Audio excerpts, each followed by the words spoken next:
Coming up on this Wednesday edition of Newsline at noon, President Park Geun-hye is expected to reshuffle her cabinet and replace some of her senior secretaries before her tour of Central Asia next week. Thousands of police comb the compound of the cult led by the de facto owner of the sunken Sewol-ho ferry to track down people helping the country's most wanted man elude the authorities. Plus, underlining Korea's lackluster economic performance, new job growth slows for the third consecutive month in May. These stories and more on Newsline at noon.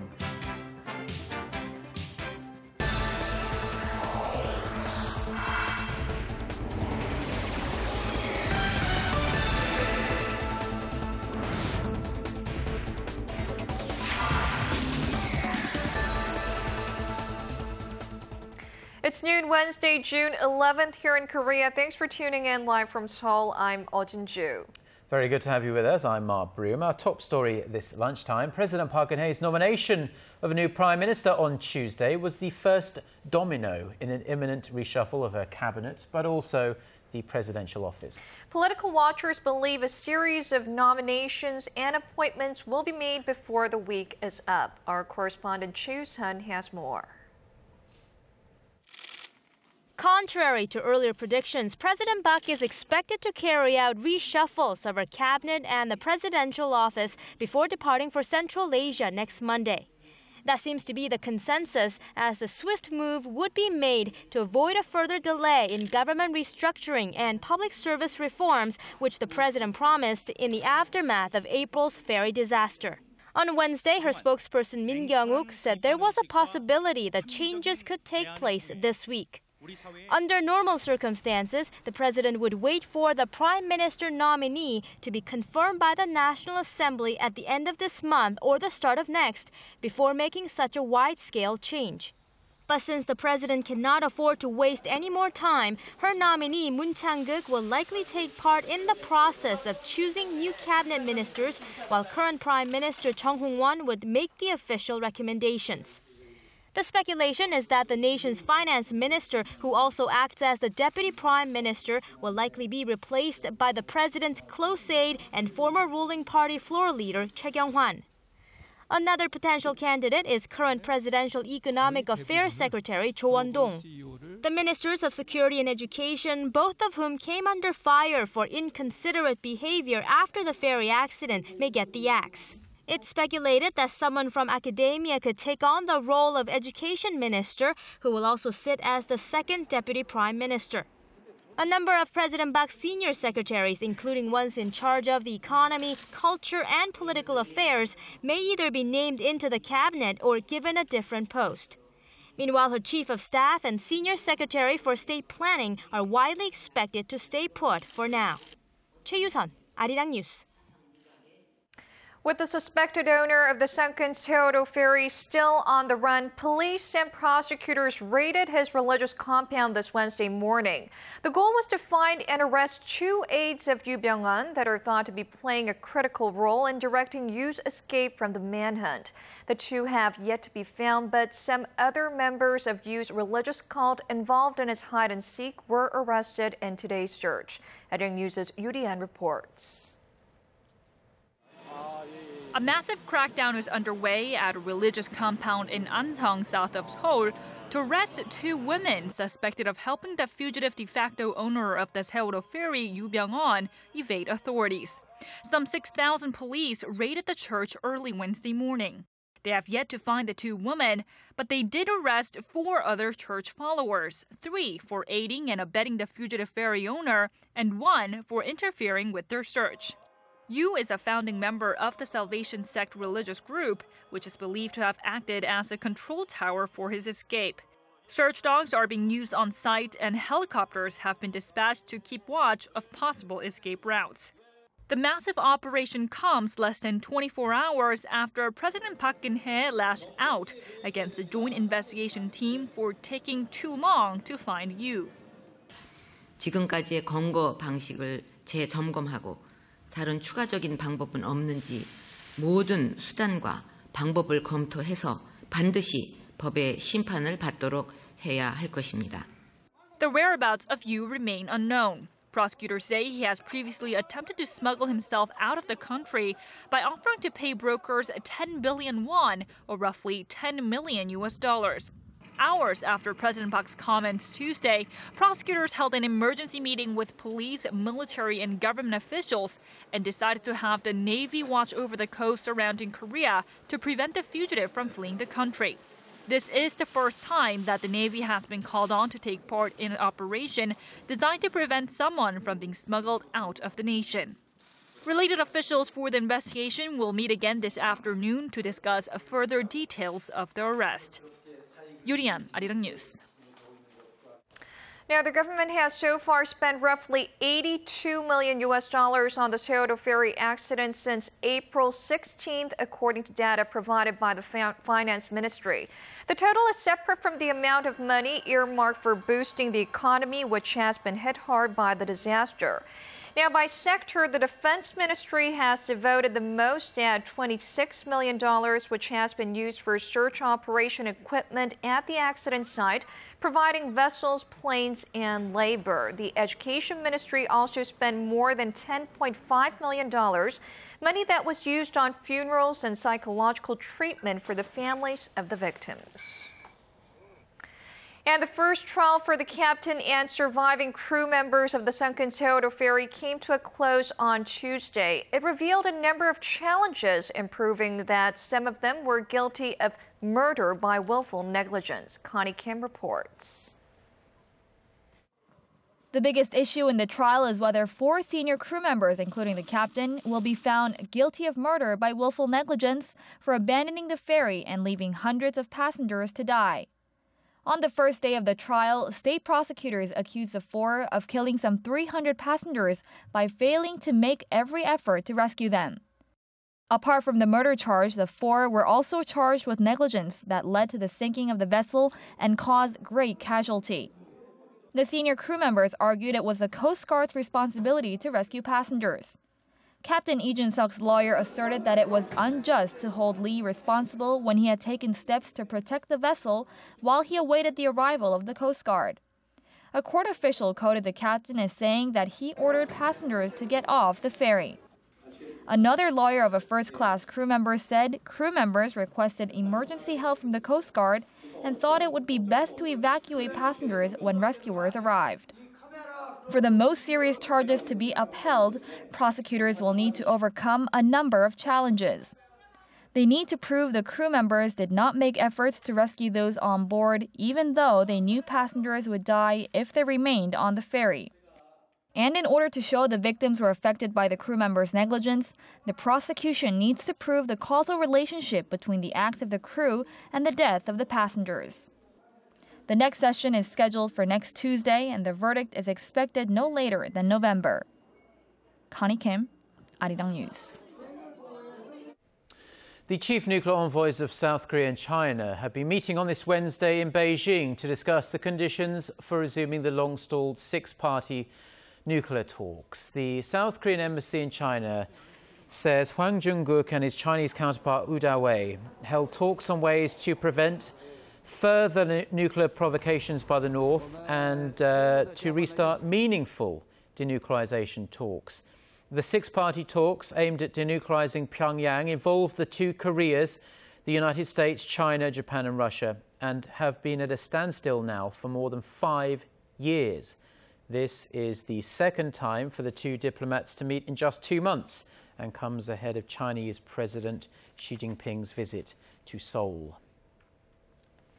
China has asked UNESCO to recognize documents related to the Japanese military's forced sexual enslavement of women during World War II. China's Foreign Ministry spokeswoman says the documents have important historical value and could serve as a lesson to the world to prevent future crimes against humanity.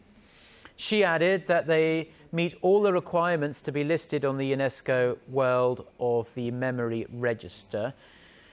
There was no confirmation on when the application was made, but the Foreign Ministry spokeswoman said the documents were found in China. More than 200,000 women, mostly from Korea and China, were forced into sexual servitude for Japanese troops fighting on the front lines during World War II. It's been a week since the opening of this month's extraordinary parliamentary session, and with no results to speak of yet, the ruling Saenuri Party's floor leader has proposed a set of measures to set government reforms in motion. Kim Myung-gil has more. Addressing the full assembly and members of President Park Geun-hye's cabinet on Wednesday, ruling Saenuri Party floor leader Lee Won-gu said his party will be at the forefront of reforming the government and party politics. I propose the establishment of 3 special committees for reform. Committees to reform politics, to reform the government, and to take care of the people's livelihoods. These committees will provide a master plan to reform our country. Earlier this week, rival party floor leaders held their first weekly meeting and shared the common view that the government should spur efforts to restructure the nation's safety management system. Floor leader Lee also proposed forming a joint consultative body between the Saenuri Party and the main opposition New Politics Alliance for Democracy. The consultative body would discuss all agenda items, ranging from public livelihood bills to sending special envoys to North Korea. If the joint consultative body is launched, lawmakers expect it to speed up initiatives to aid parliamentary operations. Currently in the spotlight is the Green Light Law, which aims to make it easier for bills to be voted on. Any bill that party floor leaders and the Assembly Speaker designate as a green light bill could be sent straight for a vote on the Assembly floor.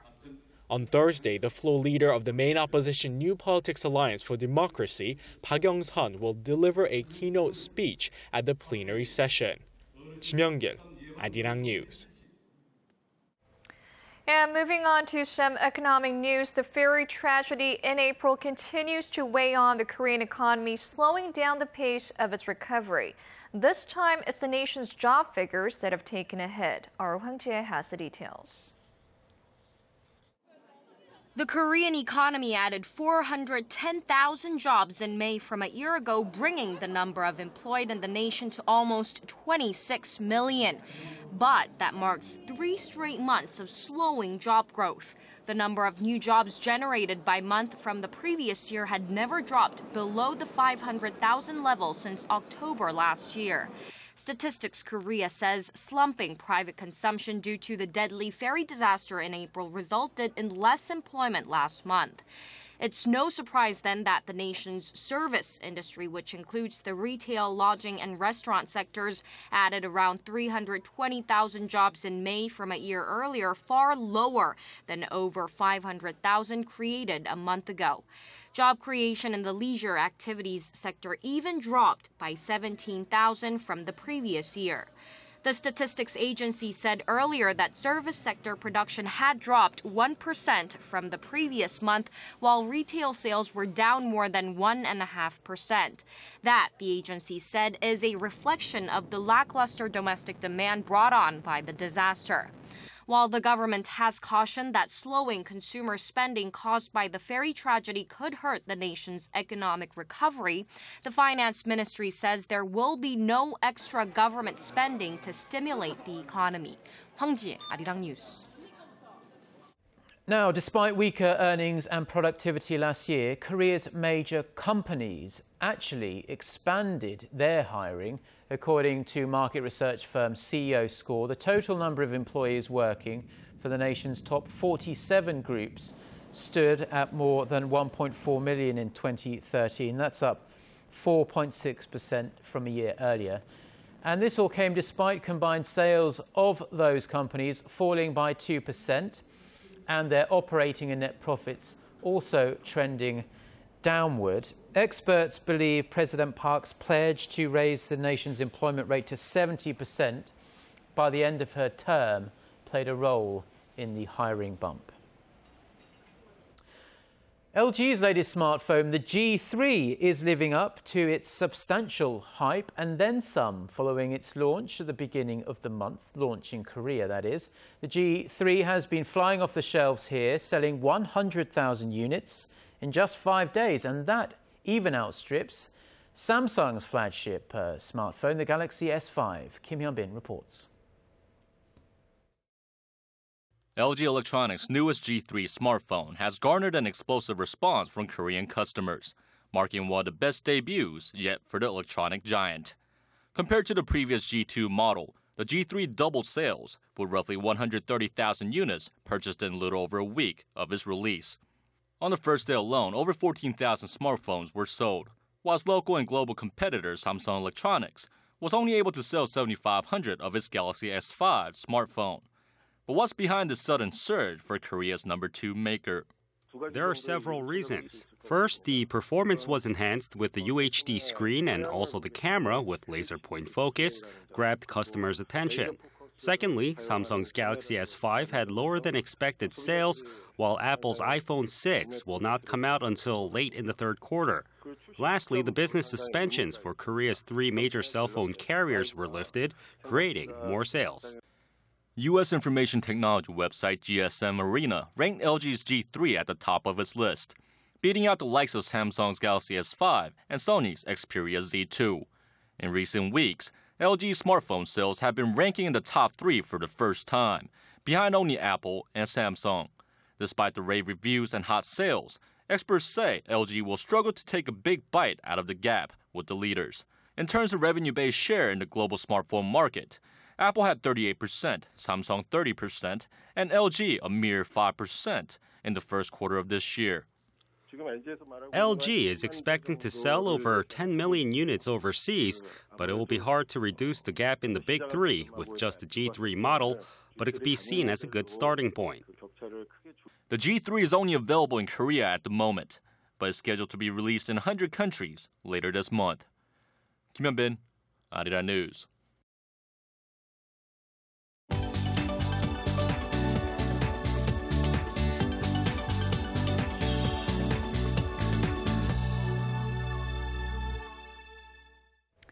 Time now for a look through the international headlines for following this Wednesday lunchtime. For that, we'll turn to our Eunice Kim standing by at the news center. Yes, Eunice, even more than usual, but there's been some seriously major unrest in Iraq as militants there have taken over the country's second largest city. That's right, Mark. They've effectively taken Iraq's strategic northern province of Nineveh when they successfully captured its provincial capital of Mosul yesterday. Iraq's Prime Minister Nouri al-Maliki has asked his parliament for a state of emergency as Sunni rebels freed some 1,400 prisoners from the city's jails, according to the AP, and took control of the governor's headquarters and TV stations. The fighters are believed to be part of ISIL, the Islamic State in Iraq and the Levant, a former al-Qaeda affiliate that wants an Islamic State in Iraq and Syria. They had taken control of Fallujah earlier this year. The White House has said it's closely watching the extremely serious situation. The northern province of Nineveh is a major export route for Iraqi oil and a gateway to Syria. Veteran hardliner politician Reuven Rivlin has been chosen as Israel's next president. Rivlin succeeds Nobel Peace Laureate Shimon Peres, who leaves the largely ceremonial post in July after 7 years as president. Unlike Peres, who used his post to advocate for peace with Palestinians, Rivlin is known to want a confederation with Palestine over an independent state, a view that puts him at odds with Prime Minister Benjamin Netanyahu. A member of the ruling Likud party, Rivlin, last month told the Times of Israel he would not intervene in the decisions of politicians if elected to the post. Pakistan has launched airstrikes on Taliban hideouts along the border regions as security forces scour for the gunmen that attacked a training facility near Pakistan's largest airport. A fierce gun battle erupted early Tuesday at the Airport Security Force Academy and lasted for about an hour. Rebels on motorbikes shot at police and soldiers before military personnel secured the facility. No casualties were reported. Meanwhile, Pakistan's Prime Minister Nawaz Sharif met with his military chief and called for a review of the country's security situation. The Pakistani Taliban has claimed responsibility for this latest attack, as well as the raid on Jinnah International Airport that left more than 30 people dead. And finally, with just 2 days to the 2014 Brazil World Cup, the threat of traffic chaos remains looming over Sao Paulo. After temporarily suspending their walkout yesterday, metro workers go to vote on this Wednesday whether to resume their strike later this week. The union had been demanding a 12% pay raise, but are now also calling for the reinstatement of 42 of their colleagues who were dismissed for vandalism and misconduct. The decision could come just hours ahead of the tournament's inaugural game to be played in São Paulo on Thursday, local time. In related news, one construction worker was killed and 2 others hurt when a large concrete support beam fell on them while being erected. It was part of a monorail meant to expand the city's metro network. An investigation to the cause of the accident is underway.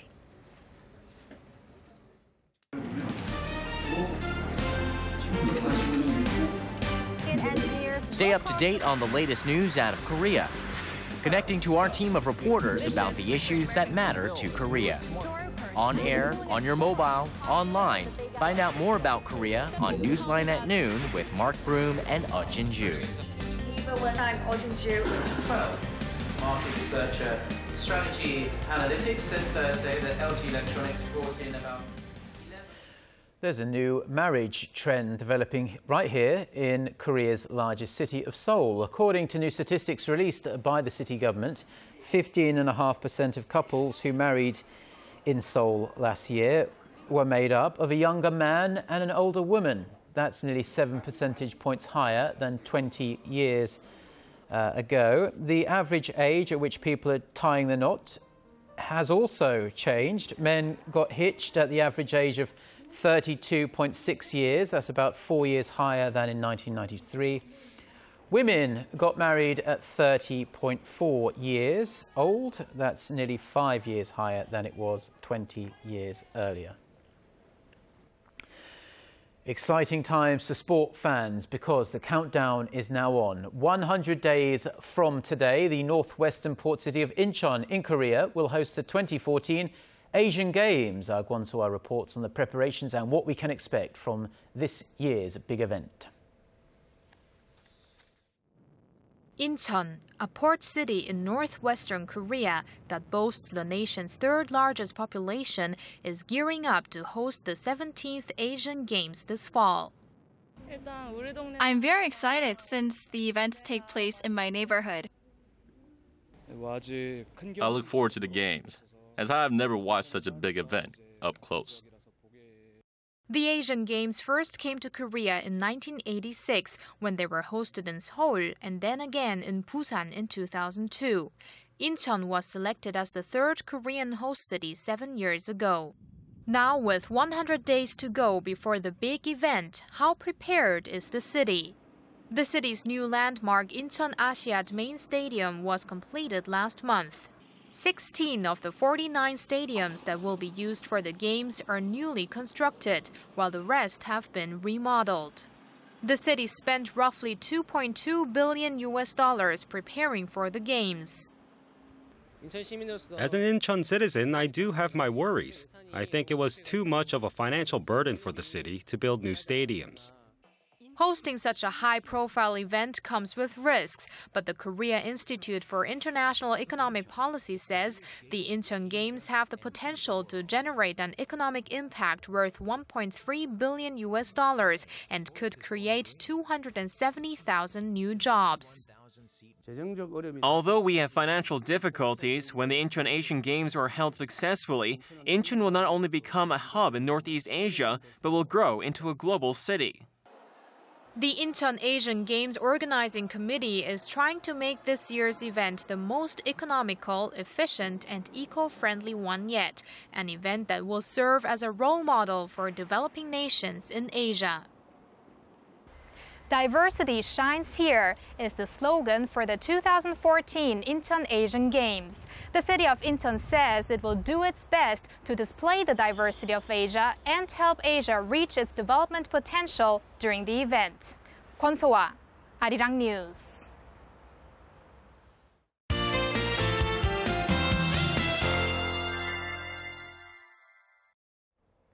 Good afternoon. Today looks to be a repeat of yesterday's weather. We started off with plenty of sunshine, and it should remain this sunny all day long with a few clouds stopping by, but there will be passing showers in the afternoon along with thunder and lightning. The total precipitation should be similar to yesterday, somewhere between 5 to 40 millimeters across the nation. And the highs today will reach into the mid-20s, so it seems like the temperatures will be similar to yesterday. And thankfully, we are not looking at any scorching heat this week. Readings will stay below 30 degrees Celsius, but unexpected rain could fall throughout the week. With that in mind, let's take a closer look at the readings for today. The high in Seoul will rise to 26, while Daegu tops out at 25, and Gwangju and Busan should climb to 27 and 23 later on. Now, for other regions, down on Jeju should see a high of 23, and Daejeon and Dokdo will reach 27 and 17 respectively, while Mount Keungang tops out at 15. Well, that's all for me today. Hope you have a wonderful rest of the day, and I'll be back with more updates tomorrow morning.